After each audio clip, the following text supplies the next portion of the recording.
Now I request the Honorable Chief Minister to present the supplementary estimates of expenditure for the year 2018-19.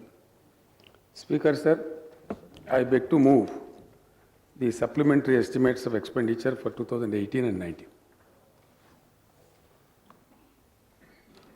Supplementary estimates of expenditure for the year 2018-19 presented. Now I request the Honorable Chief Minister to present the annual financial statement budget, vote on account for 2019-2020. గౌరవ అధ్యక్ష, దేశంలో 29వ రాష్ట్రంగా అవతరించిన తెలంగాణ ఒక సఫల రాష్ట్రంగా, పురోగామి రాష్ట్రంగా నేడు ముందడుగు వేస్తున్నది. స్వల్ప కాలంలోనే అనేక ప్రతికూలతలను అధిగమించి సామాజిక ఆర్థిక పునాదిని పటిష్టపరుచుకుంటూ దేశానికి ఆదర్శంగా నిలవడం ఒక అద్భుతం. ఈ ప్రగతి ప్రస్థానాన్ని కొనసాగించే క్రమంలో నేడు 2019-20 ఆర్థిక సంవత్సరానికి తెలంగాణ రాష్ట్రం యొక్క ఓట్ ఆన్ అకౌంట్ బడ్జెట్ను ప్రవేశపెడుతున్నాను. ఇది తెలంగాణ రాష్ట్రానికి 6వ బడ్జెట్. 2014లో రాష్ట్రం ఏర్పడినప్పుడు అన్ని రంగాల్లో వెనుకబాటుతనం ఆవహించి ఉంది. ఎటువైపు చూసినా సవాళ్లే స్వాగతం పలికాయి. సమైక్య పాలన తెచ్చిన దుష్పరిణామాలు రాష్ట్రం ఏర్పడిన తర్వాత కూడా మనల్ని వేధించాయి. తీవ్రమైన కరెంటు కొరతతో పారిశ్రామిక ప్రగతిలో ప్రతికూల పరిస్థితి నెలకొన్నది. వ్యవసాయం సంక్షోభంలో కూరుకుపోయింది. రైతుల ఆత్మహత్యలు, చిన్నాభిన్నమైన గ్రామీణ ఆర్థిక వ్యవస్థ, ముందుకు సాగని నీటిపారుదల ప్రాజెక్టులు, చెదిరిపోయిన చెరువులు, వరస కలువులు, వలసపోయే ప్రజలు, గుక్కెడు నీళ్ల కోసం కూడా అలమటించే దౌర్భాగ్యం. ఇది రాష్ట్రం ఏర్పడే నాటికి తెలంగాణ సామాజిక ముఖచిత్రం. ఈ పరిస్థితిని మార్చేందుకు పట్టుదలతో ప్రయత్నాలు ప్రారంభించాం. తెలంగాణ పునర్నిర్మోసం కోసం సాగిన ప్రయాణంలో భగవంతుడి నుంచి దీవెనలు, ప్రకృతి నుంచి అనుకూలతలు, ప్రజల నుంచి సంపూర్ణ సహకారం లభించాయి.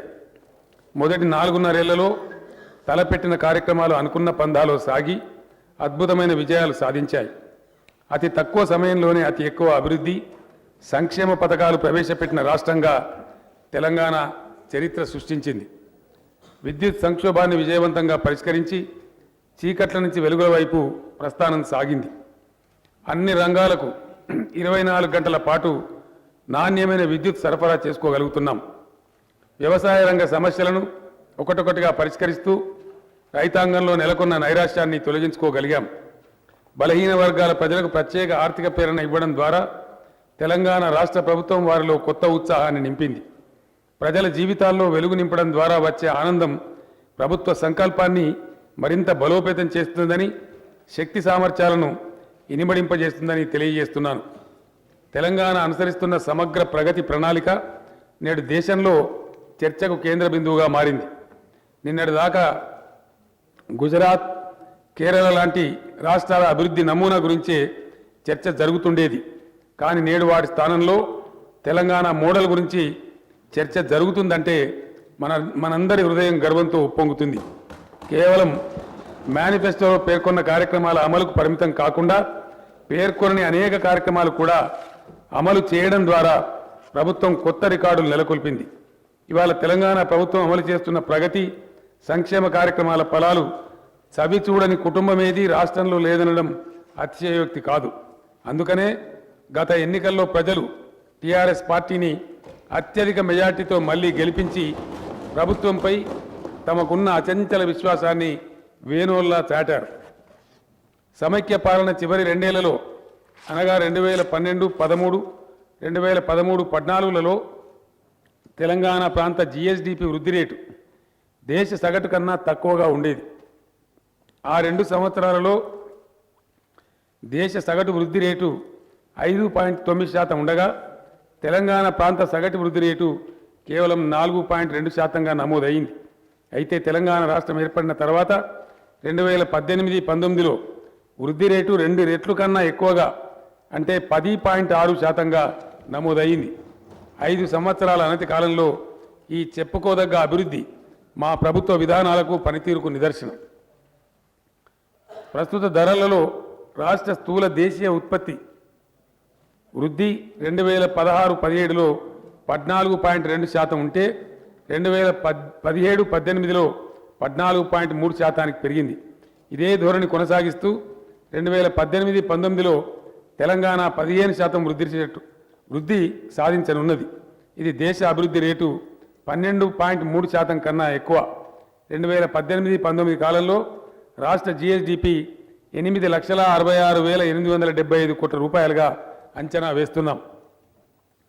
2018-19లో ప్రస్తుత ధరలలో జీఎస్డిపి ప్రాథమిక రంగం 10.9% వృద్ధి రేటును నమోదు చేస్తుందని అంచనా వేస్తున్నాం. ముఖ్యంగా విద్యుత్ పరిస్థితిలో మెరుగుదల, సాగునీటి సౌకర్యాల పునరుద్ధరణ, గొర్రెల పంపిణీ, మత్స్యకారులకు చేపపిల్లల సరఫరా, రైతులకు పెట్టుబడి మద్దతు కారణంగా ఈ వృద్ధి సాధ్యపడింది. పారిశ్రామిక ఉత్పత్తి రంగాలలో చెప్పుకోదగ్గ పెరుగుదలను కనపరిచింది. 2018-19లో ప్రస్తుత ధరలలో 14.9%గా పెరుగుదల రేటు నమోదయ్యే అవకాశం ఉంది. ఈ పెరుగుదల కోతలు లేని విద్యుత్ సరఫరా, టీఎస్ ఐపాస్, సులభతర వాణిజ్యంలో మెరుగుదల, నైపుణ్యం కలిగిన మానవ వనరుల లభ్యత వల్ల సాధ్యమైంది. తృతీయ రంగం అంటే సేవా రంగం 15.5% చెప్పుకోదగిన పెరుగుదల నమోదవుతుందని ఆశిస్తున్నాం. తలసరి ఆదాయం 2017-18లో రాష్ట్ర తలసరి ఆదాయంగా ఉన్న 1,81,102 రూపాయలు 2018-19 సంవత్సరానికి 2,06,107 రూపాయలకు చేరుకోనున్నది. తద్వారా వృద్ధి రేటు 13.8% పెరుగుదలను సూచిస్తున్నది. ఇది జాతీయ వృద్ధి 8.6% కంటే చాలా ఎక్కువ. సమైక్య రాష్ట్రంలో జరిగిన జీవన విధ్వంసం అనేక మందిని అసహాయులుగా మార్చింది. వారికి గత ప్రభుత్వాలు వృద్ధాప్య పెన్షన్ కింద కొన్నాళ్ళు 75 రూపాయలు, మరికొన్నాళ్ళు 200 రూపాయలు మాత్రమే విధిలించి వృద్ధులను ఎంతో ఉద్ధరించినట్టు ప్రచారం చేసుకున్నాయి. ప్రభుత్వాలు విధిలించిన ఆ తక్కువ మొత్తం ఏ చిన్న అవసరం తీర్చుకోవడానికి కూడా సరిపోయేది కాదు. ఇది సరైన విధానం కాదని భావించి అసహాయులందరినీ ఆదుకునే విధంగా తెలంగాణ ఏర్పడిన వెంటనే వృద్ధులు, వితంతువులు పెన్షన్లను 200 రూపాయల నుంచి 1000 రూపాయలకు పెంచాం. దివ్యాంగుల పెన్షన్ను 1500 రూపాయలకు పెంచాం. నేను నా విద్యార్థి దశలో దుబ్బాకలో చేనేత, బీడీ కార్మికుల ఇళ్లలో ఉండి చదువుకున్నాను. బీడీలు చుట్టే తల్లులు అనుభవించే దుర్భర వేదనను నేను దగ్గర నుంచి గమనించాను. అందుకే వారి వేదన తీర్చాలని ఎక్కడ ఎవరు డిమాండ్ చేయకుండానే ప్రతి నెల 1000 రూపాయల జీవన భృతిని బీడీ కార్మికులకు ప్రకటించాను. తోడులేని ఒంటరి స్త్రీ సమాజంలో పడే పాట్లు చెప్పనలవి కావు. పేదరికంతో బాధపడే ఒంటరి మహిళలకు నెలకు 1000 రూపాయల భృతిని ప్రకటించాం. ఈ నిర్ణయం వారికి కొండంత అండగా మారింది. బోధకాలు వ్యాధితో బాధపడే వారి పరిస్థితి కూడా మానవీయ కోణంలో ఆలోచించి ప్రభుత్వం వారిని ఆసరా పెన్షన్ల పరిధిలోకి తెచ్చింది. నిస్సహాయులైన పేదలకు ఆసరా పెన్షన్లు ఎంతో ఊరటనిస్తున్నాయి, ఊపిరి నిలబడుతున్నాయి. ఎక్కడా మధ్య దళారుల ప్రమేయం లేకుండా నేరుగా అందుతున్న ఈ పెన్షన్లు పేదల జీవితాల్లో సంతోషాన్ని నింపుతున్నాయి. ఆసరా పెన్షన్లు ఆదుకుంటున్న వారు కేసీఆర్ మమ్మల్ని కాపాడుతున్న పెద్ద కొడుకు అని దేవుడిచ్చిన అన్నాన్ని దీవించడం నా రాజకీయ జీవితానికి గొప్ప సార్థకతగా భావిస్తున్నాను. తెలంగాణ ప్రభుత్వం అమలు చేస్తున్న సంక్షేమ పథకాలలో ఆసరా పెన్షన్లు నా హృదయానికి దగ్గరైన కార్యక్రమం. ప్రతి పైసా సద్వినియోగమై పేదల ప్రయోజనాలు తీర్చడానికి ఉపయోగపడుతున్న ఆసరా పెన్షన్ల మొత్తాన్ని రెట్టింపు చేసి పేదలకు మరింత వెసులుబాటు కల్పిస్తామని గత ఎన్నికల్లో హామీ ఇచ్చాం. గత ఎన్నికల సందర్భంలో ఇచ్చిన హామీ మేరకు వృద్ధులు, వితంతువులు, ఒంటరి మహిళలు, బీడీ కార్మికులు, బోధకాలు బాధితులు, నేత గీతా కార్మికులు, ఎయిడ్స్ వ్యాధిగ్రస్తులకు ఇచ్చే నెలసరి పెన్షన్ మొత్తాన్ని 1000 రూపాయల నుండి 2016 రూపాయలకు పెంచుతున్నాం. దివ్యాంగుల పెన్షన్ 1500 రూపాయల నుండి 3016 రూపాయలకు పెంచుతున్నాం. వృద్ధాప్య పెన్షన్కు కనీస అర్హత వయస్సు 65 సంవత్సరాల నుండి 57 సంవత్సరాలకు తగ్గించి పెంచిన పెన్షన్ను అందిస్తామని ప్రకటిస్తున్నాను. ఆసరా పెన్షన్ల కోసం ఈ బడ్జెట్లో 12,067 కోట్ల రూపాయలు ప్రతిపాదిస్తున్నాం. రేషన్ షాపుల ద్వారా అందించే బియ్యంపై గత ప్రభుత్వాలు అమలు చేసిన కోటా పరిమితిని తెలంగాణ ప్రభుత్వం ఎత్తివేసింది. ప్రతి ఒక్కరికి 6 కిలోల చొప్పున కుటుంబంలో ఎంతమంది ఉంటే అంతమందికి రూపాయికి కిలో చొప్పున రేషన్ బియ్యం సరఫరా చేస్తున్నది. విద్యార్థులందరికీ హాస్టళ్లలో మధ్యాహ్న భోజన పథకంలో సన్న బియ్యంతో వండిన అన్నం పెడుతున్నది. బియ్యం సబ్సిడీల కోసం ఈ బడ్జెట్లో 2,744 కోట్ల రూపాయలను ప్రతిపాదిస్తున్నాం. పేద ఆడపిల్ల పెళ్లి తల్లిదండ్రులకు భారం కాకుండా ఉండేందుకు ప్రభుత్వం కళ్యాణ లక్ష్మి షాదీ ముబారక్ కార్యక్రమాన్ని చేపట్టింది. 1,116 రూపాయల ఆర్థిక సాయం అందిస్తున్నది. ఇప్పటి వరకు కళ్యాణ లక్ష్మి ద్వారా 3,28,923 మంది, షాదీ ముబారక్ ద్వారా 1,08,702 మంది సహాయం పొందారు. కళ్యాణ లక్ష్మి పథకం పేదలకు ఆర్థికంగా అండనివ్వడంతో పాటు సామాజిక సంస్కరణకు దోహదపడింది.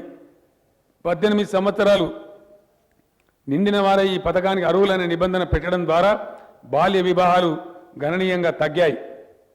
కళ్యాణ లక్ష్మి షాదీ ముబారక్ పథకానికి ఈ బడ్జెట్లో 1,450 కోట్ల రూపాయలు ప్రతిపాదిస్తున్నాం. ఎన్నికల్లో ఇచ్చిన హామీ మేరకు నిరుద్యోగులకు ప్రతి నెల 3,016 రూపాయల నిరుద్యోగ భృతి అందివ్వాలని ప్రభుత్వం నిర్ణయించింది. ఈ పథకం అమలు కోసం విధి విధానాల రూపకల్పన చేయవలసిందిగా అధికారులను ఆదేశించాం. నిరుద్యోగ భృతి అందివ్వడం కోసం ఈ బడ్జెట్లో 1,810 కోట్ల రూపాయలను ప్రతిపాదిస్తున్నాం. ఎస్సీ ఎస్టీ వర్గాల జనాభా నిష్పత్తికి అనుగుణంగా ప్రత్యేక ప్రగతి నిధిని ఏర్పాటు చేస్తూ చేసిన చట్టాన్ని ప్రభుత్వం 2 ఏళ్లుగా పకడ్బందీగా అమలు చేస్తున్నది. ఈ నిధిలో ఒక ఏడాదికి కేటాయించిన నిధులు ఖర్చు కాకుంటే ఆ నిధులను మరుసటి ఏడాదికి బదలాయింపు జరిగేలా చట్టంలో నిబంధన చేసింది. ఎస్సీ ఎస్టీల ప్రయోజనాల పరిరక్షణ కోసం ఇంత ఆదర్శవంతమైన చట్టం దేశంలో మరే రాష్ట్రంలోనూ లేదు. ఈ ఏడాది కూడా ఎస్సీ ఎస్టీల ప్రగతి కోసం ప్రత్యేక నిధిని కేటాయిస్తున్నాం. 2019-20 బడ్జెట్లో షెడ్యూల్డ్ కులాల ప్రగతి నిధికి 16,581 కోట్ల రూపాయలు ప్రతిపాదిస్తున్నాం. షెడ్యూల్ తెగల ప్రగతి నిధికి 9,827 కోట్ల రూపాయలు ప్రతిపాదిస్తున్నాం. ఎస్సీ ఎస్టీల సమగ్రాభివృద్ధికి చేపట్టిన కార్యక్రమాలన్నీ మైనార్టీ వర్గాలకు చెందిన ప్రజలకు కూడా అందించాలని ప్రభుత్వం విప్లవాత్మకమైన నిర్ణయం తీసుకున్నది. మైనారిటీ డెవలప్మెంట్ కార్పొరేషన్ ద్వారా ప్రభుత్వ ఉపాధి అవకాశాలను మెరుగుపరిచింది. మైనార్టీలకు విద్యపై ప్రత్యేక శ్రద్ధ పెట్టిన ప్రభుత్వం గత 4 ఏళ్లలో 206 గురుకుల విద్యా సంస్థలను ప్రారంభించింది. కార్పొరేట్ స్కూళ్ల స్థాయిలో అంతర్జాతీయ నాణ్యతా ప్రమాణాలతో నిర్వహిస్తున్న ఈ గురుకులాల ద్వారా మైనార్టీలకు చెందిన భావితరాలు గొప్పగా ఎదుగుతున్నాయి. రంజాన్, క్రిస్మస్ వేడుకలను ప్రభుత్వం అధికారికంగా నిర్వహిస్తున్నది. 6 లక్షల మందికి కొత్త దుస్తులను పంపిణీ చేస్తున్నది. ప్రార్థనా మందిరాలలో విందులు ఏర్పాటు చేస్తున్నది. మసీదుల్లో ప్రార్థన చేసే ఇమాం మౌజన్లకు 5,000 రూపాయల భృతిని అందిస్తున్నది. మైనార్టీల అభివృద్ధి కోసం ఈ వార్షిక బడ్జెట్లో 2,004 కోట్ల రూపాయలు ప్రతిపాదిస్తున్నాం. వ్యవసాయ రంగ సమస్యల పరిష్కారంలో తెలంగాణ రాష్ట్రం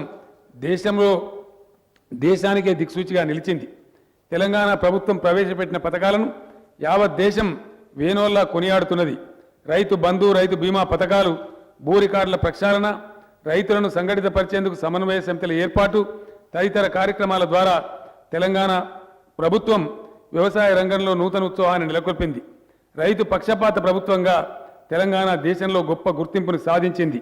రైతులు ప్రభుత్వంపై పెట్టుకున్న నమ్మకాన్ని వమ్ము చేయకుండా పూర్తి స్థాయి నిబద్ధతతో వ్యవసాయ రంగ అభివృద్ధికి పాటుపడతాం. పండిన పంటకు మద్దతు ధరను సాధించేందుకు ఫుడ్ ప్రాసెసింగ్ యూనిట్లను రాష్ట్ర వ్యాప్తంగా రైతుల భాగస్వామ్యంతో నెలకొల్పబోతున్నాం. తెలంగాణ ఏర్పడగానే ప్రభుత్వం వ్యవసాయ రంగం సమస్యల పరిష్కారానికి నడుం బిగించింది. మొదట తక్షణ ఉపశమన చర్యలకు పూనుకున్నది. 2014 నాటి ఎన్నికల హామీకి కట్టుబడి 35,29,000 మంది రైతులకు సంబంధించిన 16,124 కోట్ల రూపాయల పంట రుణాలను ప్రభుత్వం మాఫీ చేసింది. సకాలంలో ఎరువులు, విత్తనాలను అందించింది. ఎరువుల కోసం లైన్లు కట్టి పడుగాపులు గాయాల్సిన దుస్థితిని పూర్తిగా రూపుమాపింది. నకిలీ విత్తనాలు, కల్తీ ఎరువుల తయారీదారులపై ఉక్కుపాదం మోపింది. మార్కెటింగ్ శాఖను బలోపేతం చేసింది. పెద్ద ఎత్తున గోదాముల నిర్మాణం చేపట్టింది. తెలంగాణ ఏర్పడే నాటికి 4.17 లక్షల టన్నుల నిల్వ సామర్థ్యం కలిగిన గోదాములు మాత్రమే ఉండేవి. తెలంగాణ ప్రభుత్వం కొత్తగా 364 గోదాములు నిర్మించి 22.50 లక్షల టన్నుల నిల్వ సామర్థ్యం కలిగిన గోదాములను అందుబాటులోకి తెచ్చింది. రెండో వైపు శాశ్వత పరిష్కారాల దిశగా ప్రభుత్వం అడుగులు వేసింది. సాగునీటి సమస్యను శాశ్వతంగా పరిష్కరించడం కోసం భారీ ప్రాజెక్టుల నిర్మాణం చేపట్టింది. సమైక్య పాలనలో ధ్వంసమైన చెరువులను ప్రభుత్వం యుద్ధ ప్రాతిపదికన పునర్నిర్మిస్తున్నది. రైతులకు 24 గంటల పాటు నాణ్యమైన విద్యను ఉచితంగా సరఫరా చేస్తున్న ఏకైక రాష్ట్రం యావత్ దేశంలో తెలంగాణ రాష్ట్రం మాత్రమే అని సగర్వంగా తెలియజేస్తున్నాను.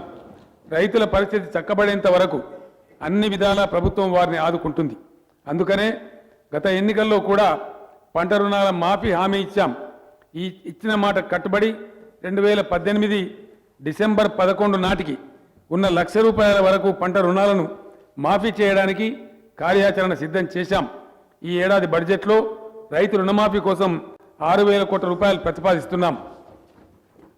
పంట కాలంలో పెట్టుబడి కోసం రైతులు అక్కడ ఇక్కడ చేయి చాచడంతోనే రుణ బాధలకు బీజం పడుతున్నది.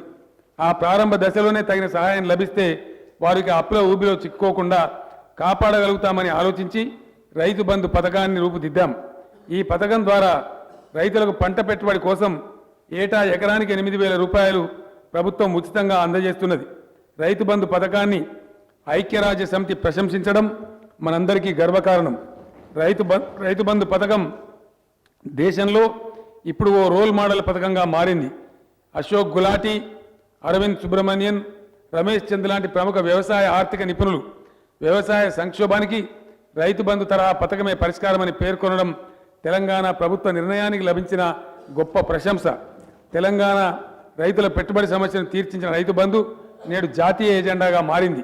చాలా రాష్ట్రాలు ఈ పథకాన్ని అమలు చేస్తున్నాయి. ఇటీవల కేంద్ర ప్రభుత్వం ప్రకటించిన కిసాన్ సమ్మాన్ యోజనకు రైతు బంధు పథకమే ప్రేరణ. రైతు బంధు పథకం అమలు తర్వాత దేశవ్యాప్తంగా చట్టసభల్లో, ప్రసార మాధ్యమాల్లో, ఇతర వేదికల్లో జరుగుతున్న చర్చల్లో తెలంగాణ మోడల్ అనే మాట విరివిగా వినపడుతుంటే ప్రతి తెలంగాణ బిడ్డ హృదయం పులకరిస్తున్నది. ఎన్నికల్లో ఇచ్చిన హామీ మేరకు ఈ ఏడాది నుంచి రైతు బంధు పథకం కింద ఇచ్చే ఆర్థిక సహాయాన్ని పెంచుతున్నామని చెప్పడానికి సంతోషిస్తున్నాం. ప్రస్తుతం ఎకరానికి పంటకు 4,000 చొప్పున 2 పంటలకు కలిపి 8,000 రూపాయలు ప్రభుత్వం అందిస్తున్నది. ఈ మొత్తాన్ని ఎకరానికి 5,000 రూపాయల చొప్పున 2 పంటలకు కలిపి ఏడాదికి 10,000 రూపాయలకు ప్రభుత్వం పెంచుతున్నది. రైతు బంధు పథకం కోసం ఈ బడ్జెట్లో 12,000 కోట్ల రూపాయలను ప్రతిపాదిస్తున్నాం. దురదృష్టవశాత్తు ఏ రైతైనా మరణిస్తే అతని కుటుంబం వీధిన పడొద్దనే మానవీయమైన ఆలోచనతో ప్రభుత్వం రైతు బీమా పథకాన్ని ప్రవేశపెట్టింది. ఈ పథకం ద్వారా రైతు ఏ కారణాల వల్ల మరణించిన ఆ రైతు కుటుంబానికి 5 లక్షల రూపాయలను కేవలం 10 రోజుల వ్యవధిలో ప్రభుత్వం అందిస్తున్నది. ఇప్పటి వరకు 5,675 మంది రైతుల కుటుంబాలకు 283 కోట్ల రూపాయలు రైతు బీమా పథకం కింద సహాయం అందించింది. ఈ బడ్జెట్లో రైతు బీమా పథకం అమలు కోసం రైతుల తరఫున బీమా కిస్తీ కట్టడం కోసం రూపాయలు 650 కోట్లను ప్రతిపాదిస్తున్నాం. భూ వివాదాలను శాశ్వతంగా పరిష్కరించడం కోసం, భూ రికార్డుల నిర్వహణ పారదర్శకంగా ఉండడం కోసం దేశంలో మరే రాష్ట్ర ప్రభుత్వం కూడా చేయని సాహసం తెలంగాణ ప్రభుత్వం చేసింది. భూ రికార్డుల సమగ్ర ప్రక్షాళన కార్యక్రమం చేపట్టింది. ప్రభుత్వం చేసిన కృషితో దాదాపు 95% భూముల యాజమాన్యాల హక్కుల విషయంలో స్పష్టత వచ్చింది. మిగతా భూముల విషయంలో కూడా వివాదాలు పరిష్కరించి భూముల యాజమాన్య హక్కులకు సంబంధించి 100కు 100% స్పష్టత తేవడం కోసం ప్రభుత్వం కృషి చేస్తుంది. పేద రైతులకు అండగా నిలవాలనే సంకల్పంతో సాదా బైనామాల క్రమబద్ధీకరణకు ప్రభుత్వం పూనుకున్నది. సాదా బైనామాల ద్వారా జరిగిన భూముల క్రయ విక్రయాలకు చట్టబద్ధత కల్పించడం కోసం ప్రభుత్వమే ఉచితంగా రిజిస్ట్రేషన్ చేయించింది. భూముల రిజిస్ట్రేషన్ల వ్యవస్థలో ఇకపై 100కు 100% పారదర్శకత సాధించేందుకు సమూల సంస్కరణలకు ప్రభుత్వం శ్రీకారం చుట్టింది. భూ రికార్డులు పారదర్శకంగా ప్రజలకు అందుబాటులో ఉండడానికి వీలుగా కోర్ బ్యాంకింగ్ తరహాలో ధరణి వెబ్సైట్ రూపొందించాం. త్వరలోనే ఈ వెబ్సైట్ సేవలు ప్రారంభం అవుతాయి. రాష్ట్రంలోని వివిధ జిల్లాల్లో నెలకొని ఉన్న వ్యవసాయానుకూల వాతావరణ పర్యావరణ పరిస్థితులను పరిగణలోకి తీసుకొని ఆయా జిల్లాల్లో ఉండే నేలల స్వభావాన్ని కూడా పరిగణలోకి తీసుకుని రాష్ట్రాన్ని అనేక పంటల కాలనీలుగా విభజించాలని ప్రభుత్వం నిర్ణయించింది. ఆ దిశగా వ్యవసాయ విశ్వవిద్యాలయం, వ్యవసాయ శాఖ ముమ్మర ప్రయత్నాలు సాగిస్తున్నాయి. రాష్ట్రంలో ప్రజల అవసరాలకు అనుగుణమైన పంటలు, దేశ విదేశాల్లో డిమాండ్ ఉన్న పంటలను రైతులు పండించేలా చేయడమే ఈ క్రాప్ కాలనీల లక్ష్యం. తద్వారా ప్రస్తుతం గిట్టుబాటు ధర కోసం రైతులు పడుతున్న బాధలను అధిగమించడానికి వీలవుతుంది. ఈ పథకాన్ని అమలు చేసే క్రమంలో చిన్న, మధ్యతర, భారీ ఆహార శుద్ధి కేంద్రాలు, ఫుడ్ ప్రాసెసింగ్ యూనిట్లను రాష్ట్రంలోని అన్ని ప్రాంతాల్లో నెలకొల్పాలని ప్రభుత్వం నిర్ణయం తీసుకుంది. వీటి నిర్వహణలో రాష్ట్రంలో పనిచేస్తున్న ఐకేపీ ఉద్యోగులను, ఆదర్శంగా పనిచేస్తున్న మహిళా సంఘాలను భాగస్వాములను చేయాలని ప్రభుత్వం సంకల్పిస్తున్నది. రైతులకు మద్దతు ధర, ప్రజలకు కల్తీ లేని ఆహార పదార్థాలను అందించాలనే బహుముఖ వ్యూహంతో ప్రభుత్వం రైతు సమన్వయ సమితులను ఏర్పాటు చేసింది. ఈ సమన్వయ సమితులు వేదికలుగా రైతులందరినీ సంఘటితపరచాలనేది ప్రభుత్వం యొక్క లక్ష్యం. సంఘటితమైన రైతులు తమ ప్రయోజనాలను తామే రక్షించుకోగలుగుతారని ప్రభుత్వం విశ్వసిస్తున్నది. పంట కాలనీల ఏర్పాటులోనూ, అత్యధిక దిగుబడులు సాధించడంలోనూ, పంటలకు గిట్టుబాటు ధరలు రాబట్టడంలోనూ రైతులు, సమన్వయ సమితులు ఉజ్వలంగా పనిచేయాలని ప్రభుత్వం ఆశిస్తున్నది. వ్యవసాయాన్ని రైతు సంక్షేమం కోసం, వ్యవసాయ అభివృద్ధి రైతు సంక్షేమం కోసం దేశంలో మరే రాష్ట్రం ఖర్చు చేయనంత పెద్ద మొత్తంలో తెలంగాణ రాష్ట్ర ప్రభుత్వం ఖర్చు చేస్తున్నదని యావత్ దేశం ప్రశంసిస్తున్నది. చరిత్రలోనే మొదటిసారిగా రాష్ట్ర బడ్జెట్లో వ్యవసాయ శాఖకు 20,107 కోట్ల రూపాయలను ప్రతిపాదిస్తున్నాం. సమైక్య రాష్ట్రంలో తెలంగాణకు సాగునీటి విషయంలో జరిగిన అన్యాయం అంతా ఇంతా కాదు. కాగితాల మీద ప్రాజెక్టులు, కరువులతో అల్లాడే ప్రజలు అనే దుస్థితి ఆవరించింది. సమైక్య రాష్ట్రంలోనే పాలకులు జారీ చేసిన అనేక అధికారిక ఉత్తర్వులలోనే తెలంగాణ రాష్ట్రానికి కృష్ణా, గోదావరి జిల్లాల్లో 1350 టీఎంసీల నీటి వాటా ఉందని స్పష్టంగా పేర్కొన్నారు. కానీ ఈ నీటిని వాడుకోవడానికి అనువుగా ప్రాజెక్టుల నిర్మాణం మాత్రం జరపలేదు. నదీ జలాల్లో తెలంగాణ రాష్ట్రానికి ఉన్న వాటాను సమర్థంగా వినియోగించుకొని 1,25,00,000 ఎకరాలకు సాగునీరు అందించే లక్ష్యంతో ప్రభుత్వం నీటిపారుదల ప్రాజెక్టులను నిర్మిస్తున్నది. గతంలో ప్రాజెక్టుల నిర్మాణానికి అనేక దశాబ్దాల కాలం పట్టేది. కానీ తెలంగాణ ప్రభుత్వం 4 ఏళ్లలోనే 90% నిర్మాణ పనులు పూర్తి చేసింది. తలపెట్టిన అన్ని ప్రాజెక్టులకు అటవీ, పర్యావరణ, పరిపాలన అనుమతులను వివిధ కేంద్ర ప్రాధికార సంస్థల నుంచి పొందింది. ఉమ్మడి ఖమ్మం జిల్లాను సస్యశ్యామలం చేసే సీతారామ ప్రాజెక్టు, అటవీ, పర్యావరణ అనుమతులను సాధించుకున్నాం. పాలమూరు, రంగారెడ్డి ఎత్తిపోతల పథకానికి కూడా చాలా వరకు అనుమతులు లభించాయి. మిగిలిపోయిన కొన్ని అనుమతులు సాధించడానికి కృషి జరుగుతున్నది. తెలంగాణ వరదాయిని, కాళేశ్వరం ప్రాజెక్టు పనులు జరుగుతున్న తీరును స్వయంగా పర్యవేక్షించిన కేంద్ర జల సంఘం, కేంద్ర ఆర్థిక సంఘం ప్రభుత్వ కృషిని ఎంతగానో కొనియాడాయి. కాళేశ్వరం ప్రాజెక్టు ద్వారా ఈ ఏడాది వర్షాకాలంలోనే రైతులకు నీరు అందివ్వడానికి ప్రభుత్వం ముమ్మర ప్రయత్నాలు చేస్తున్నది. రాష్ట్రంలో ప్రారంభించిన అన్ని ప్రాజెక్టులను ఈ 5 ఏళ్ల కాలంలో పూర్తి చేసి తెలంగాణను సస్యశ్యామలం చేసేందుకు ప్రభుత్వం కృత నిశ్చయంతో పనిచేస్తున్నది. మిషన్ కాకతీయ ద్వారా ఇప్పటి వరకు 4 దశల్లో 20,171 చెరువుల పునరుద్ధరణ పూర్తి అయింది. ఈ చెరువుల్లో నీటి నిల్వ సామర్థ్యం పెరిగి తద్వారా భూగర్భ జలమట్టం గణనీయంగా పెరిగింది. సాంప్రదాయ నీటి వనరులను పునరుద్ధరించే మిషన్ కాకతీయ పథకం దేశవ్యాప్తంగా ప్రశంసలు పొందింది. రాష్ట్రంలోని చెరువులన్నీ నింపడానికి వీలుగా గొలుసుకట్టు పునరుద్ధరించేందుకు ప్రభుత్వం ప్రణాళికను సిద్ధం చేసింది. రాష్ట్రంలో 12,150 గొలుసుకట్టుల కింద 27,800 చెరువులు ఉన్నాయి. గొలుసుకట్టులోని మొదటి చెరువు నిండి పారే నీరు క్రమంగా చివరి చెరువు దాకా చేరే విధంగా కాలువలను బాగుపరిచేందుకు ప్రణాళికను సిద్ధం చేశాం. ఈ ఏడాది నుంచే కాలువల ద్వారా చెరువులు నింపే కార్యక్రమం ప్రారంభించబోతున్నాం. వర్షం ద్వారా సహజంగా వచ్చి చేరే నీరు, ప్రాజెక్టుల ద్వారా ఎత్తిపోసే నీరు, ఇంకా పడవాటు నీళ్లు అన్ని చెరువులకు చేరేలా కాలువల పునరుద్ధరణ పనులు చేపట్టబోతున్నాం. 2019-20 బడ్జెట్లో నీటిపారుదల శాఖకు 22,500 కోట్ల రూపాయలు ప్రతిపాదిస్తున్నాం. సమైక్య పాలనలో తెలంగాణ గ్రామీణ ఆర్థిక వ్యవస్థ చిన్నాభిన్నమైపోయింది. సామాజిక జీవిక చెదిరిపోయింది. వ్యవసాయం పట్ల నిర్లక్ష్యం, కుల వృత్తుల పట్ల అనాదరణ కారణంగా గ్రామీణ జీవితం అల్లకల్లోలమైంది. వృత్తి నైపుణ్యం కలిగిన తెలంగాణ బిడ్డలు పట్టణాలు, పరదేశాలు వెళ్లి బతకాల్సిన దుస్థితిలోకి నెట్టివేయబడ్డారు. ఈ పరిస్థితిలో మార్పు రావడం కోసం ప్రభుత్వం ప్రత్యేక కార్యాచరణను రూపొందించింది. వివిధ కుల వృత్తులకు తగిన ఆర్థిక ప్రేరణ అందించి వాటికి పునరుత్తేజం కలిగించేందుకు చిత్తశుద్ధితో ప్రయత్నిస్తున్నది. గొర్రెల పెంపకాన్ని అభివృద్ధి చేసి గొల్ల కుర్మలకు ఆదాయాన్ని సమకూర్చే బృహత్తర పథకాన్ని తెలంగాణ ప్రభుత్వం అమలు చేస్తున్నది. గొర్రెలు పెంచే ప్రతి కుటుంబానికి 20 గొర్రెలు ఒక పొట్టేలును 75% సబ్సిడీతో ప్రభుత్వం పంపిణీ చేస్తున్నది.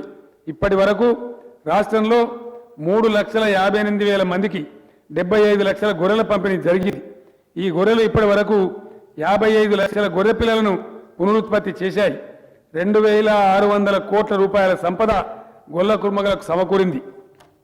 గంగపుత్ర, ముదిరాజ్ కులాల వారితో పాటు బోయ కులస్తులు చేపలు పట్టడంపై ఆధారపడి జీవిస్తున్నారు. అన్ని జలాశయాల్లో మత్స్యకారుల ద్వారా చేపల పెంపకానికి చర్యలు తీసుకున్నాం. ఇప్పటి వరకు మత్స్యకారులకు 128 కోట్ల చేప పిల్లలను, 4.27 కోట్ల రొయ్య పిల్లలను ప్రభుత్వం ఉచితంగా సరఫరా చేసింది.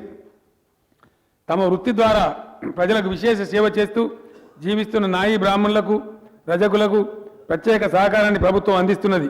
విశ్వకర్మలుగా పిలువబడే ఔసుల, కమ్మరి, కంచరి, వడ్రంగి శిల్పకారులకు, బట్టలు కుట్టి జీవించే మేర కులస్తులకు, కుమ్మరి పని వారికి, తదితర కుల వృత్తుల వారందరికీ అవసరమైన ఆర్థిక సహకారం, పరికరాల పంపిణీ చేయాలని ప్రభుత్వం నిర్ణయించింది. గీత కార్మికులకు చెట్ల రకం, చెట్ల పన్నును ప్రభుత్వం రద్దు చేసింది. నేతన్నల దయనీయ స్థితికి చెలించిన ప్రభుత్వం వీరిని కష్టాల నుంచి శాశ్వతంగా గట్టించడానికి త్రిముఖ వ్యూహం రూపొందించింది. 1. ప్రభుత్వం కొనుగోలు చేసే వస్త్రాల ఆర్డర్లను చేనేత పని వారికి ఇవ్వడం. 2. 100 రసాయనాలను సబ్సిడీపై ఇవ్వడం. 3. తగిన మార్కెటింగ్ సౌకర్యం కల్పించడం. పెద్ద సంఖ్యలో ఉన్న పవర్ లూమ్లను ఆధునీకరించి ఉత్పత్తి పెంచేందుకు ప్రభుత్వం చర్యలు తీసుకున్నది. కార్మికులకు ప్రతి నెల 15,000కు తగ్గకుండా వేతనం ఇచ్చే విధంగా పవర్ లూమ్ యాజమాన్యాలను ప్రభుత్వం ఒప్పించింది. ప్రభుత్వం తరపున జరిపే వస్త్రాల కొనుగోలు ఆర్డర్లను చేనేత, మరమగ్గాల సొసైటీలకే ఇస్తున్నది. ప్రతి ఏటా బతుకమ్మ, రంజాన్, క్రిస్మస్ పండుగల సందర్భంగా రాష్ట్ర వ్యాప్తంగా పంపిణీ చేసే చీరల ఆర్డర్లను నేత కార్మికులకు ఇవ్వడం ద్వారా వారికి ఏడాది పొడవునా ఉపాధి లభిస్తున్నది. వరంగల్లో భారీ టెక్స్టైల్ పార్కు, సిరిసిల్లలో అపరెల్ పార్క్ నిర్మాణ పనులు చురుగ్గా సాగుతున్నాయి. రాష్ట్రంలో సంచార జాతుల కులాల వారిని, అత్యంత వెనుకబడిన కులాల వారిని ఆదుకోవడం కోసం ప్రభుత్వం ఎంబీసీ కార్పొరేషన్ ఏర్పాటు చేసింది. ఈ బడ్జెట్లో ఎంబీసీ కార్పొరేషన్కు 1,000 కోట్ల రూపాయలు ప్రతిపాదిస్తున్నాం. తెలంగాణ ప్రభుత్వం విద్యుత్ సంక్షోభాన్ని చాలా తక్కువ సమయంలో పరిష్కరించింది. రాష్ట్రం ఏర్పడిన 9వ నెల నుంచే ప్రభుత్వం నిరంతరాయ నాణ్యమైన విద్యుత్తును 24 గంటల పాటు సరఫరా చేస్తున్నది. రాష్ట్రాన్ని మిగులు విద్యుత్ రాష్ట్రంగా మార్చేందుకు 28,000 మెగావాట్ల స్థాపిత విద్యుత్ సామర్థ్యం లక్ష్యంగా తలపెట్టిన కొత్త విద్యుత్ ప్లాంట్ల నిర్మాణం శరవేగంగా జరుగుతున్నది. 800 మెగావాట్ల కేటీపీఎస్ 7వ దశ నిర్మాణాన్ని కేవలం 42 నెలల రికార్డు సమయంలో పూర్తి చేసి విద్యుత్ ఉత్పత్తి ప్రారంభించింది. 1,080 మెగావాట్ల సామర్థ్యంతో నిర్మిస్తున్న భద్రాద్రి పవర్ ప్లాంట్ ఈ ఏడాది నుంచి ఉత్పత్తి ప్రారంభిస్తుందని తెలియజేయడానికి సంతోషిస్తున్నాను. 4,000 మెగావాట్ల సామర్థ్యంతో నిర్మిస్తున్న Yadadri ultra mega power plant నిర్మాణ పనులు శరవేగంగా జరుగుతున్నాయి. 5,000 మెగావాట్ల సోలార్ విద్యుత్ ఉత్పత్తి లక్ష్యంగా పెట్టుకొని ఇప్పటికే 3,613 మెగావాట్ల సోలార్ విద్యుత్తును ప్రభుత్వం అందుబాటులోకి తెచ్చింది. దేశంలో సోలార్ విద్యుత్ ఉత్పత్తిలో కర్ణాటక రాష్ట్రం తర్వాత తెలంగాణ 2వ స్థానంలో నిలవడం మనందరికీ గర్వకారణం.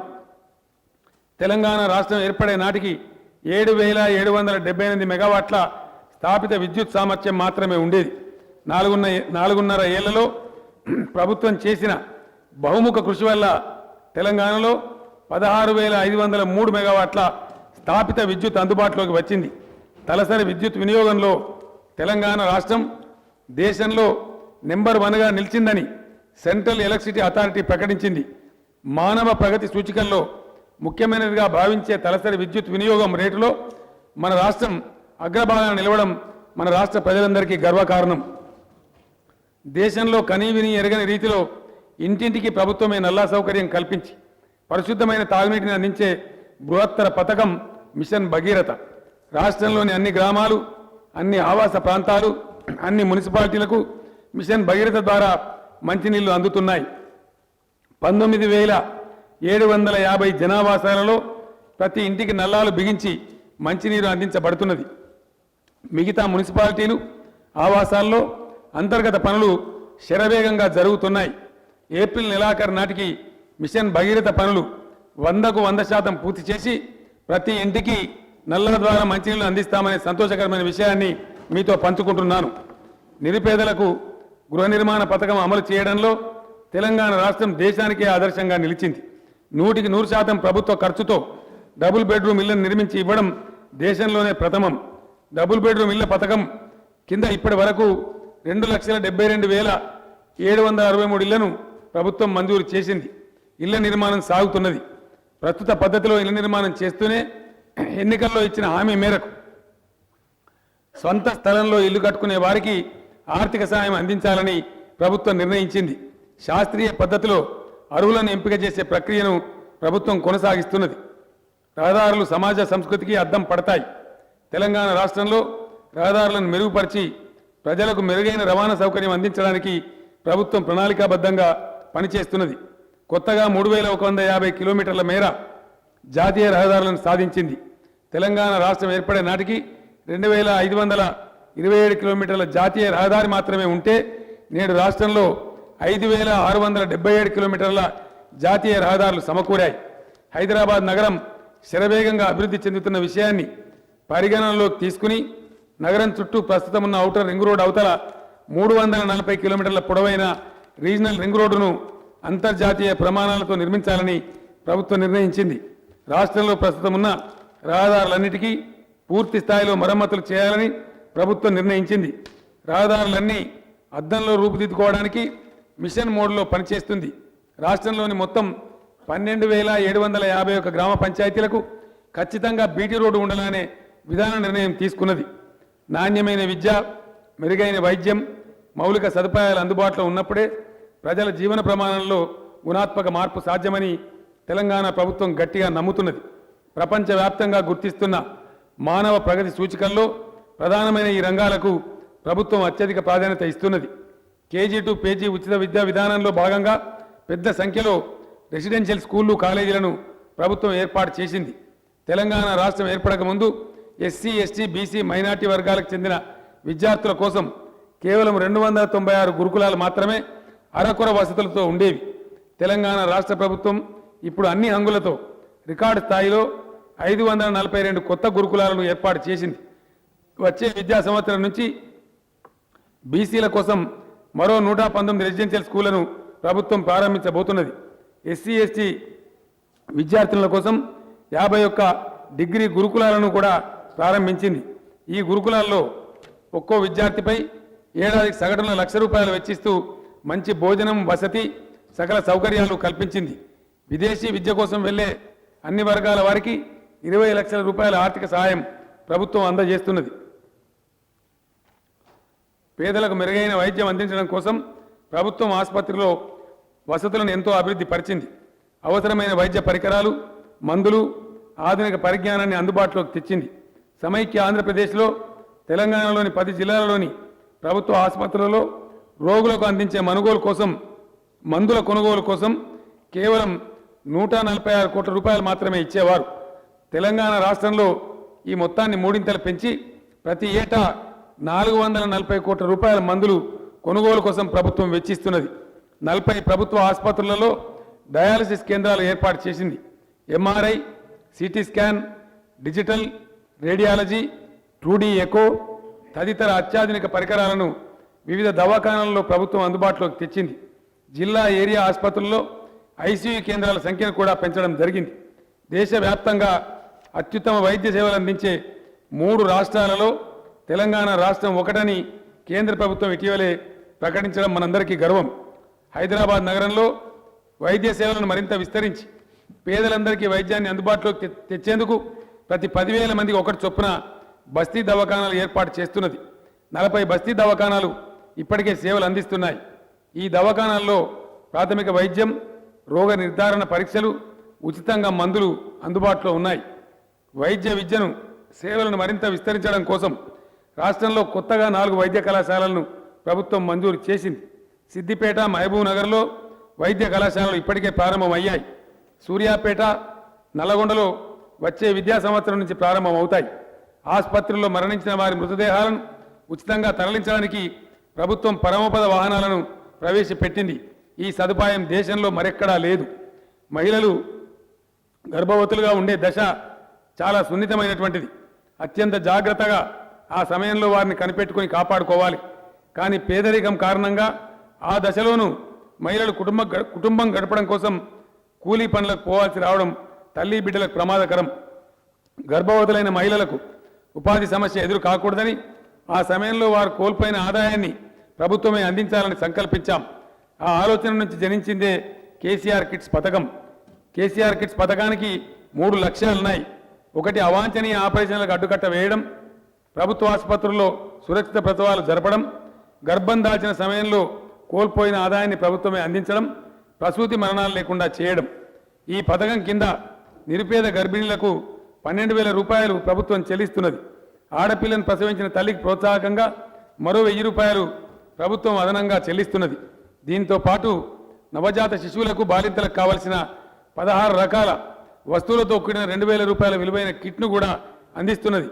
ఈ పథకం అమలు తర్వాత ఆసుపత్రుల్లో జరిగే ప్రసవాలు 33 నుంచి 49% పెరిగాయి.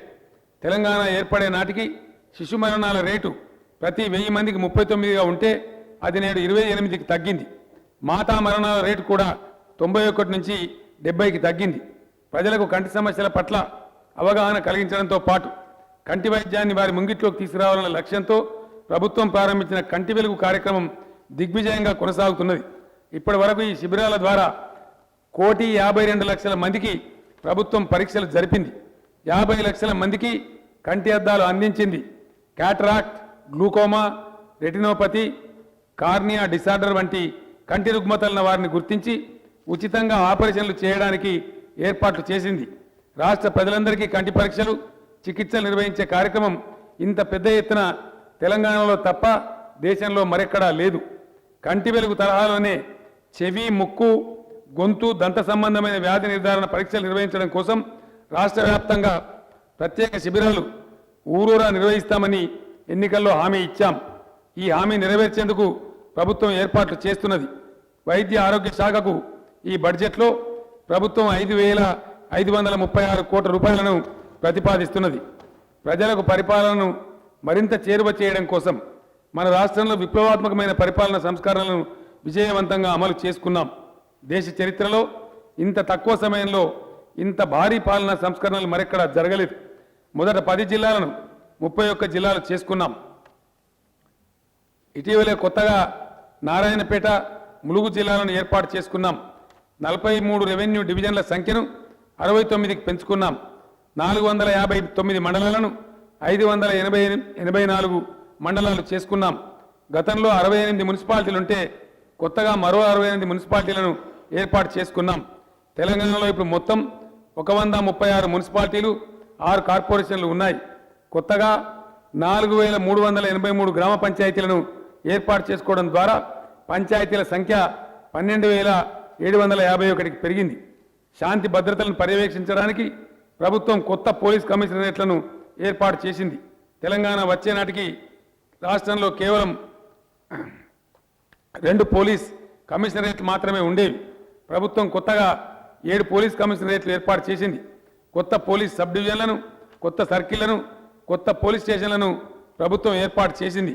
పోలీస్ సబ్ డివిజన్ల సంఖ్యను 139 నుంచి 163కు, సర్కిళ్ల సంఖ్యను 688 నుంచి 717కు, పోలీస్ స్టేషన్ల సంఖ్యను 712 నుంచి 814కు ప్రభుత్వం పెంచింది.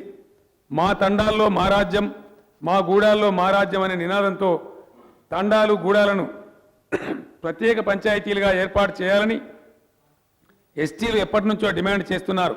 అనేక రాజకీయ పార్టీలు ఎన్నికల మేనిఫెస్టోలో హామీ ఇచ్చారు తప్ప వారి డిమాండ్ నెరవేర్చలేదు. ఎస్టీల ప్రజల స్వపరిపాలన కలను తెలంగాణ ప్రభుత్వం నిజం చేసింది. 1,177 తండాలు, గూడాలను కొత్తగా గ్రామ పంచాయతీలుగా ఏర్పాటు చేసింది. 1,281 ఆవాస ప్రాంతాలు, షెడ్యూల్ ఏరియాలో ఉండడంతో వాటిని ఎస్టీలకి రిజర్వ్ చేసింది. గ్రామాల్లో ఎస్టీల జనాభాను పరిగణనలోకి తీసుకుని రాష్ట్రంలో 688 గ్రామాలను ఎస్టీలకు రిజర్వ్ చేసింది. దీంతో ఇటీవల జరిగిన గ్రామ పంచాయతీ ఎన్నికల్లో 3146 మంది ఎస్టీలు సర్పంచులుగా ఎన్నికయ్యారు. ఇంత పెద్ద మొత్తంలో ఎస్టీలకు ప్రత్యేక పంచాయతీలను ఏర్పాటు చేసి గ్రామ పరిపాలన బాధ్యతలను ఎస్టీలకే అప్పగించే అభ్యుదయకర నిర్ణయం తీసుకున్న ప్రభుత్వంగా తెలంగాణ ప్రభుత్వం దేశ చరిత్రలో సుస్థిర స్థానాన్ని సంపాదించుకున్నదని చెప్పడానికి సంతోషిస్తున్నాను.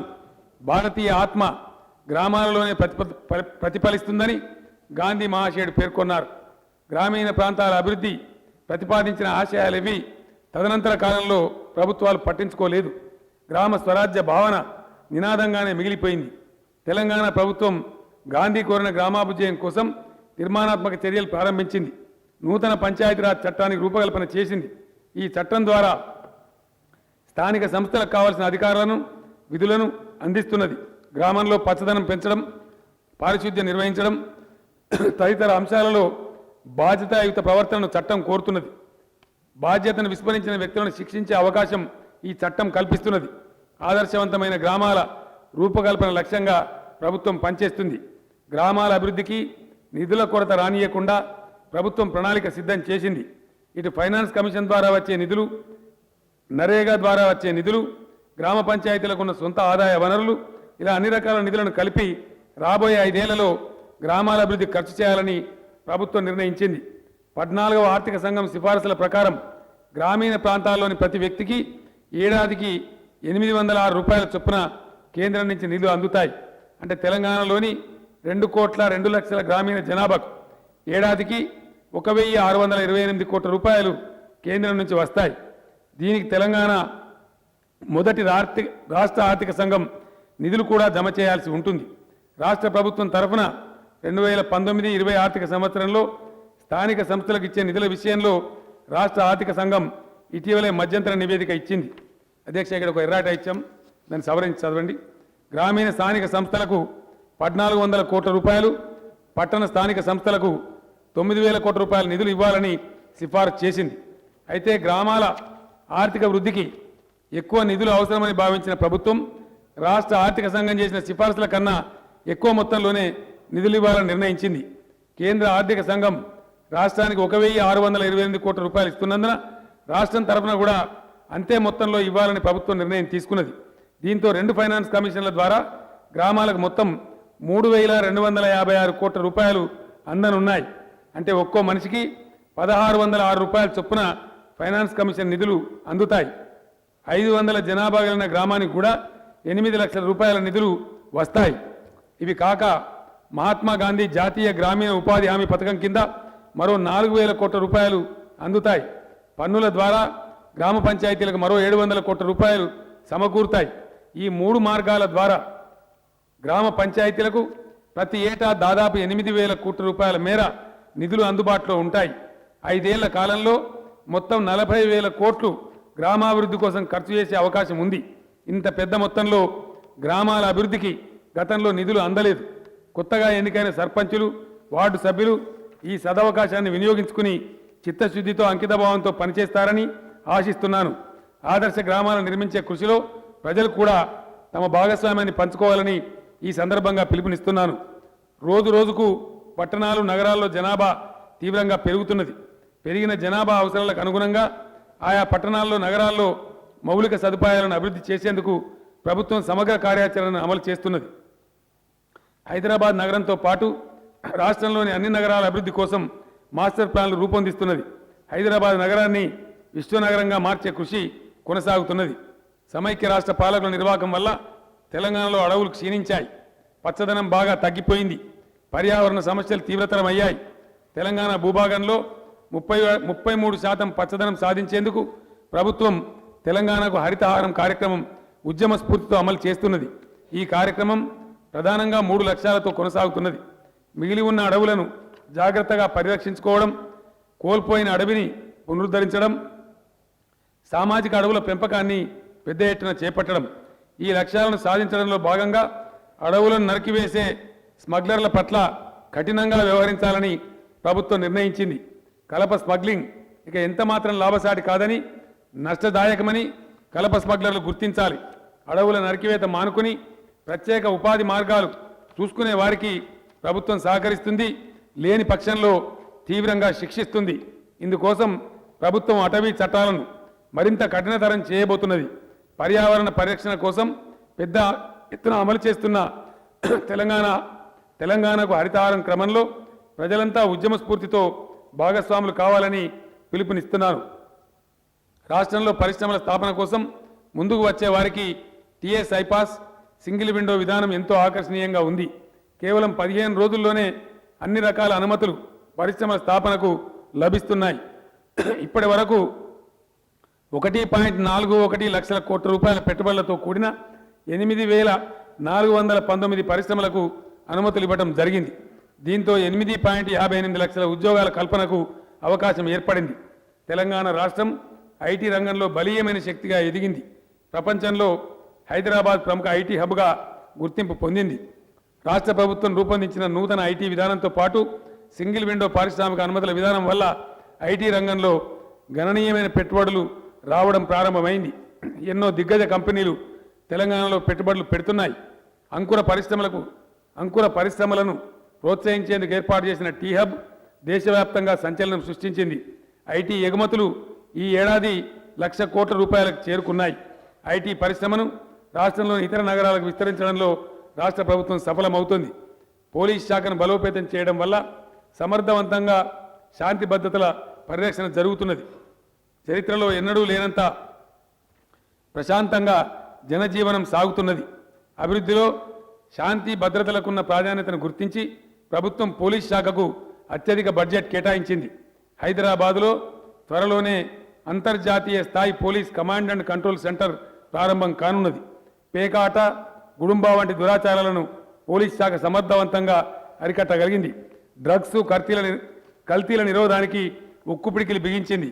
మహిళలకు భద్రత కల్పించడం కోసం షీ టీమ్స్ విశేష కృషి చేస్తున్నాయి. తెలంగాణ రాష్ట్రం దేశంలో మరే రాష్ట్రానికి సాధ్యం కాని రీతిలో స్థిరమైన ఆదాయాభివృద్ధి రేటు సాధిస్తున్నది. తెలంగాణ ఏర్పడిన తర్వాత మొదటి 4 సంవత్సరాలలో స్వీయ ఆర్థిక ఆదాయంలో 17.17% వార్షిక సగటు వృద్ధి సాధించింది. దేశంలో అగ్రస్థానంలో నిలిచింది. కఠినమైన ఆర్థిక క్రమశిక్షణ పాటించడం వల్ల, అవినీతి నిరోధానికి పటిష్టమైన విధానాలు అమలు చేయడం వల్ల ఈ ఆదాయాభివృద్ధి సాధ్యమవుతున్నది. మొత్తం వ్యయంలో మూలధన వ్యయం అంటే క్యాపిటల్ ఇన్వెస్ట్మెంట్ పరంగా చూస్తే దేశంలోనే తెలంగాణ ప్రథమ స్థానంలో నిలుస్తున్నది. 2016-17 సంవత్సరం ప్రకారం తెలంగాణ రాష్ట్రం మొత్తం వ్యయంలో మూలధన వ్యయం క్యాపిటల్ ఎక్స్పెండిచర్ 28.2% ఉన్నది. తెలంగాణ ప్రభుత్వం అభివృద్ధి కార్యక్రమాల కోసం నిధులను ఎంత సమర్థవంతంగా వినియోగిస్తున్నదో చెప్పడానికి ఒక పోలికను ఈ సభ ముందు ఉంచుతున్నాను. ఉమ్మడి ఆంధ్రప్రదేశ్ రాష్ట్రంలో మొత్తం 23 జిల్లాలకు కలిపి 2004-05 నుంచి 2014 వరకు అనగా 10 సంవత్సరాల్లో మొత్తం మూలధన వ్యయం క్యాపిటల్ ఇన్వెస్ట్మెంట్ 1,29,683 కోట్ల రూపాయలు. అదే సమయంలో తెలంగాణలోని 10 జిల్లాలకు చేసిన వ్యయం కేవలం 54,052 కోట్ల రూపాయలు మాత్రమే. కానీ 2014 నుంచి 2019 వరకు తెలంగాణ రాష్ట్రంలో కేవలం 4.5 ఏళ్లలో 1,68,913 కోట్ల రూపాయల మూలధన వ్యయం జరిగింది. ఇది ప్రభుత్వం సాధించిన ప్రగతికి నిదర్శనం. ఈ స్ఫూర్తిని ఇదే విధంగా కొనసాగిస్తామని సవినయంగా సభకు తెలియజేస్తున్నాను. రాష్ట్ర ఏర్పాటుకు ముందు 2 సంవత్సరాలలో స్థిర ధరల వద్ద జిఎస్డిపి వృద్ధి రేటు కేవలం 4.2%గా ఉంది. 2017-18 నాటికి ఈ వృద్ధి రేటు 2 రెట్లు మించి 10.4%గా నమోదైంది. ఈ గణాంకాలను స్వయాన కేంద్ర గణాంక సంస్థ వెల్లడించింది. ప్రభుత్వం ఈసారి ఓటాన్ అకౌంట్ బడ్జెట్ ప్రవేశపెట్టడానికి ప్రత్యేక కారణాలున్నాయి. రాష్ట్ర ఏర్పాటు సమయంలో రాష్ట్రానికి రాబడిని పెంచడం, అవసరాలను తీర్చుకోవడం ఎలా అనే అంశాలపై స్పష్టమైన అంచనాలు లేవు. దాదాపు 5 సంవత్సరాల పదవీకాలం పూర్తయిన తర్వాత ఇప్పుడు రాష్ట్ర ఆర్థిక స్థితి, సామర్థ్యం, ఆర్థిక వృద్ధి, రాష్ట్ర ప్రాధాన్యతలపై పూర్తి అవగాహన ఏర్పడింది. రాష్ట్రంలోని ఆర్థిక పరిస్థితులను దృష్టిలో పెట్టుకొని రాబోయే 5 ఏళ్ల అభివృద్ధికి సంబంధించి ప్రభుత్వం కార్యాచరణను రూపొందించింది. ఈ ప్రణాళిక ప్రకారమే ప్రతి ఏటా బడ్జెట్లో నిధులు కేటాయించాలని నిర్ణయించింది. ఈసారి కేంద్ర ప్రభుత్వం ఓటాన్ అకౌంట్ ప్రవేశపెట్టింది. వచ్చే ఆర్థిక సంవత్సరంలో కేంద్ర ప్రభుత్వ విధానాలు ఎలా ఉంటాయి, ఏ ఏ రంగాలకు ఎట్లా కేటాయింపులు ఉంటాయి, వారి ప్రాధాన్యతలు ఏంటి, కేంద్ర ప్రాయోజిత పథకాలు ఎలా ఉండబోతున్నాయి, ఇలాంటి విషయాలపై స్పష్టత లేదు. కేంద్రంలో పూర్తిస్థాయి బడ్జెట్ ప్రవేశపెడితేనే రాష్ట్రానికి ఏ రంగంలో ఎంత మేరకు ఆర్థిక సహకారం అందుతున్న విషయంపై స్పష్టత వస్తుంది.